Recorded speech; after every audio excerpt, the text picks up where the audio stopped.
Hello friends, welcome to food maxi kitchen.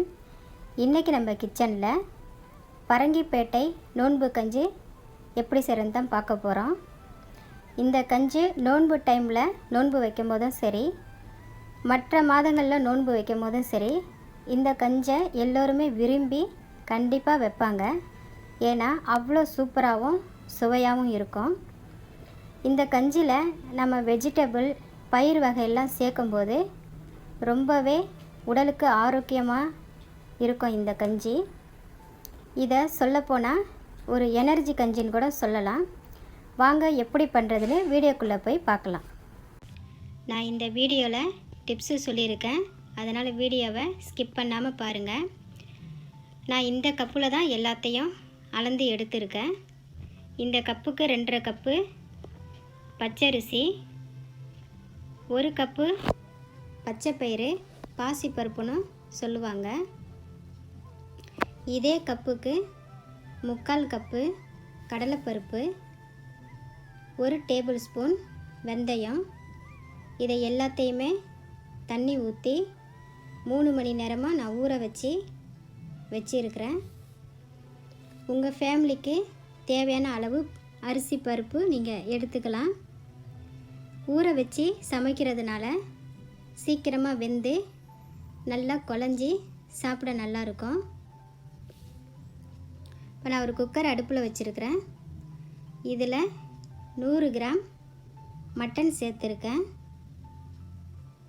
இப்போ இந்த மட்டனுக்கு நம்ம மசாலா சேர்த்துக்கலாம். 1/2 டேபிள் ஸ்பூன் இஞ்சி பூண்டு பேஸ்ட்டு சேர்த்துக்கலாம். இந்த மிளகாய் காரமாக இருக்கிறதுனால 1/4 டீஸ்பூன் மிளகாய்த்தூள் சேர்த்துக்கிறேன். இதுக்கு தேவையான அளவு சால்ட்டு சேர்த்துக்கலாம். இப்போ அடுப்பு ஆனில் தான் இருக்குது. கறி வேக வைக்க டைரெக்டாக பச்சை தண்ணி சேர்க்குறதுனால 3 விசில் 6 விசிலில் வேகக்கூடிய கறிக்கு ரொம்ப டைம் எடுக்கும் வேகிறதுக்கு. அதனால் நான் சுடு தண்ணி சேர்த்துருக்கிறேன். இப்போ இதை மூடியை க்ளோஸ் பண்ணிவிட்டு வெயிட்டு சேர்த்துக்கிறேன். இப்போ நான் ஒரு பாத்திரம் அடுப்பில் வச்சுருக்கிறேன். இதில் 2.5 டேபிள் ஸ்பூன் நெய் சேர்த்துக்கலாம். நெய் ஆப்ஷனல் தான், நீங்கள் ஆயில்லையும் சேர்த்து பண்ணிக்கலாம். 100 மில்லிக்கு கம்மியாக ஆயில் சேர்த்துருக்கேன். எங்கள் பக்கம் உள்ள நெய்பருக்கு போன தடவை நான் நோன்பு கஞ்சி காய்ச்சி கொடுத்தேன். அவங்க சாப்பிட்டு ரொம்ப நல்லா இருக்குன்னு சொன்னாங்க. நெக்ஸ்ட் டைம் காய்ச்சினா எங்களுக்கும் தாங்கன்னு சொல்லியிருந்தாங்க.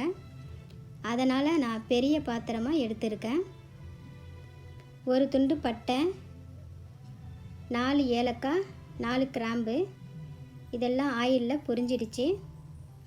2 மீடியம் சைஸ் ஆனியன் கட் பண்ணதை இந்த நான் ஆயிலில் சேர்த்துக்கிறேன். இது கொஞ்ச நேரம் வதங்கட்டும், கிண்டி விட்டுக்கிறேன்.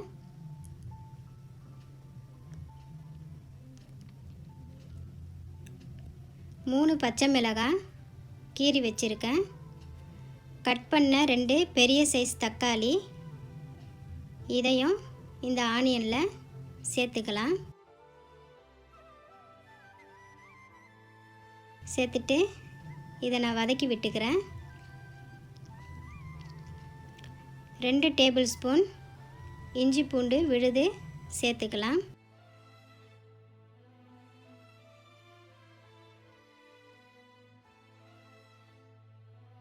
நறுக்கின மல்லி இலைகளை சேர்த்துக்கலாம். கட் பண்ண கேரட்டை சேர்த்துக்கலாம். கேரட்டு பொரியலுக்கு கட் பண்ணுற மாதிரி கட் பண்ணியும் பெருசாக கட் பண்ணியும் சேர்த்துக்கலாம். கட் பண்ண பீன்ஸை சேர்த்துக்கலாம். சேர்த்துட்டு இதை நான் கிளறி விட்டுக்கிறேன். வெஜிடபிள் தேவைப்பட்டால் இன்னும் கொஞ்சம் கூட சேர்த்துக்கலாம். ஹோம்மேட் கரம் மசாலா தூள் 1/2 டேபிள் ஸ்பூன் சேர்த்துக்கலாம்.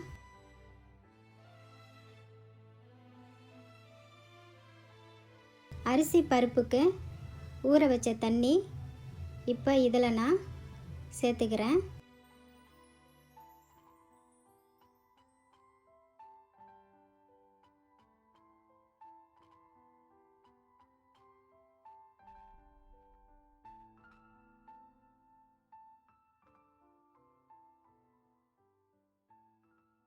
இந்த டிஃபனுக்கு 3 டிஃபன் அளவு தண்ணி சேர்த்துருக்கேன். பார்த்துட்டு இன்னும் கொஞ்சம் தண்ணி கூட சேர்த்துக்கலாம்.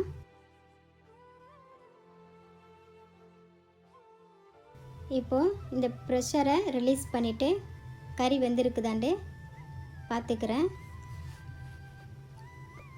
எனக்கு 3 விசில் விட்டு கறி வேகலை. அதனால் நான் இன்னும் கொஞ்சம் தண்ணி சேர்த்து இன்னும் ஒரு 3 விசில் விட்டு 6 விசிலாக வேக வச்சு எடுத்துக்கிட்டேன். ஃபஸ்ட் டைம் வேக வச்ச கறிக்கு தண்ணி வற்றிருக்கும். அதனால் நான் இன்னும் கொஞ்சம் தண்ணி சேர்த்து கறியை வேக வச்சு எடுத்துக்கிட்டேன். நம்ம இந்த கறியை சேர்த்து கஞ்சி பண்ணுறதுனால கஞ்சி ரொம்பவே நல்லா டேஸ்ட்டாக இருக்கும். இப்போ இந்த மசாலா தண்ணியில் மட்டனை நான் சேர்த்துக்கிறேன். நீங்கள் மட்டன் சாப்பிடாதவங்களா இருந்தால் அவாய்ட் பண்ணிக்கலாம். நீங்கள் மட்டனை வேக வைக்கும் போது பச்சை தண்ணி சேர்க்காமல் சுடு தண்ணி சேர்த்துக்கிட்டிங்கன்னா சீக்கிரத்தில் வெந்துடும். இதை நீங்கள் டிப்ஸாகவும் எடுத்துக்கலாம். இப்போ இதுக்கு தேவையான அளவு சால்ட்டு சேர்த்துக்கிறேன்.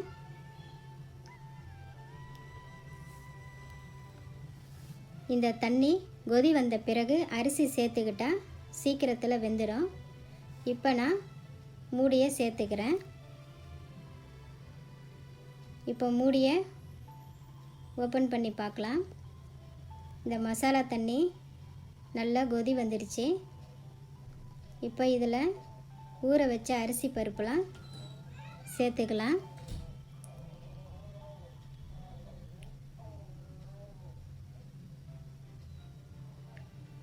வெந்தயத்தை சேர்த்துக்கலாம். கடலைப்பருப்பையும் சேர்த்துக்கலாம். 2 கைப்பிடி அளவு வறுத்த வேர்க்கடலையை சேர்த்துக்கலாம்.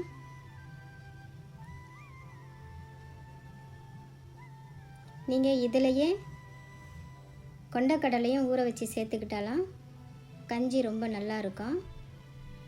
அதுவும் சேர்த்துக்கலாம். இப்போ இதை எல்லாத்தையும் நான் நல்லா மிக்ஸ் பண்ணி விட்டுக்கிறேன். அடுப்பை ஹையாக வச்சு நல்லா வேக வச்சுக்கலாம்.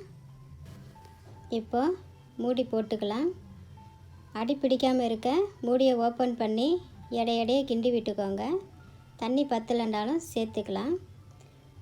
இப்போ நான் மூடியை ஓப்பன் பண்ணி பார்க்குறேன். கஞ்சி நல்லா கொதிச்சிட்டு இருக்குது. இன்னும் கொஞ்சம் நேரத்தில் ரெடி ஆகிடும். இப்போ நான் மூடியை சேர்த்துக்கிறேன். இப்போ மூடியை ஓப்பன் பண்ணி பார்க்கலாம். நோன்பு கஞ்சி நல்ல பக்குவத்தில் நல்லா வெந்து வந்திருக்குது. நம்ம இதில் வெஜிடபிள் பயிரெல்லாம் சேர்த்துருக்குறோம். பயிறு வகைகளில் அதிகப்படியான புரதச்சத்துக்கள் இருக்குது. பச்சை பயிரில் எலும்பு வளர்ச்சிக்கும் இரத்த ஓட்டத்துக்கும் நல்லது. கடலைப்பயிரில் அதிக நார் சத்து, கால்சியம் சத்து நிறைஞ்சி இருக்குது. வேர்க்கடலையில் நல்ல கொழுப்பு இருக்கிறதுனால நம்ம உடம்புல உள்ள கெட்ட கொழுப்புகளை நீக்கிடுது. அதனால் சமையலில் பருப்பு வகைகளை அதிகமாக சேர்த்துக்கோங்க. வெந்த பட்டாணிங்கிறதுனால நான் கடைசியாக சேர்த்துக்கிட்டேன். இப்போ கட்டியாக எடுத்து வச்ச தேங்காய் பாலை சேர்த்துக்கலாம். சில பேர் அதிகமாக தேங்காய் பாலை சேர்த்துப்பாங்க. அதிகமாக சேர்த்துக்கிட்டால் இந்த கஞ்சி இனிப்பாயிடும். அதனால் நான் கொஞ்சமாக சேர்த்துருக்குறேன். சேர்த்துட்டு இதை நல்லா மிக்ஸ் பண்ணி விட்டுக்கலாம். அவ்வளோதான், நம்மளோட சூப்பரான நோன்பு கஞ்சி ரெடி ஆகிடுச்சு. சில நேரங்களில் பார்த்திங்கன்னா நமக்கு சாப்பாடு வேணான்னு தோணும். அந்த மாதிரி டைமில் இந்த கஞ்சியை காய்ச்சிக்கிட்டிங்கன்னா வேணும்னு விரும்பி குடிப்பீங்க. ஹெல்த்தியான இந்த கஞ்சியை குழந்தைங்களுக்கும் சரி பெரியவங்களும் ரொம்ப விரும்பி குடிப்பாங்க. இந்த கஞ்சிக்கு புதினா சட்னி, வேர்க்கடலை சட்னி, ஆரஞ்சு பழத்தோல் சட்னி இது எல்லாமே நல்ல காம்பினேஷனாக இருக்கும். நான் ஆரஞ்சு பழத்தோலில் அரைச்ச சட்னி போன வீடியோவில் அப்லோடு பண்ணியிருக்கேன். நீங்கள் பார்க்கணுன்னு நினச்சிங்கன்னா கீழே டிஸ்கிரிப்ஷனில் கொடுக்குறேன், போய் செக் பண்ணி பார்த்துக்கோங்க. கஞ்சினா இப்படி அள்ளி ஊற்றி குடிக்கிற மாதிரி இருக்கணும். இப்போ நான் இதை டேஸ்ட் பண்ணி பார்க்க போகிறேன்.